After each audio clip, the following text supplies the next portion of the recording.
कौसल्या सुप्रजा रामपूर्वा सन्ध्या प्रवर्तते। उत्तिष्ठ नरशार्दूल कर्तव्यं दैवमाह्निकम्। उत्तिष्ठोत्तिष्ठ गोविन्द उत्तिष्ठ गरुडध्वज।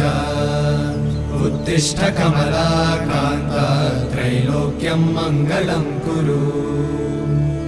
उत्तिष्ठोत्तिष्ठ गोविन्द उत्तिष्ठ गरुडध्वज।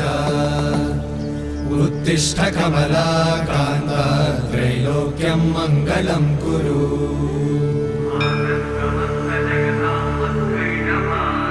मातः समस्त जगतां मधुकैटभारे। वक्षो विहारिणि मनोहर दिव्यमूर्ते। श्रीस्वामि निश्चित जनप्रिय दानशीले। श्रीवेङ्कटेश दयिते तव सुप्रभातम्।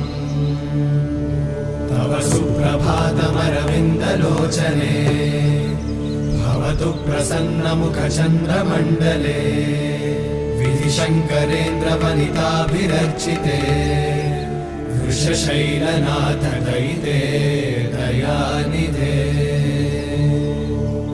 अत्यादि सप्त ऋषयः समुपास्य सन्ध्या।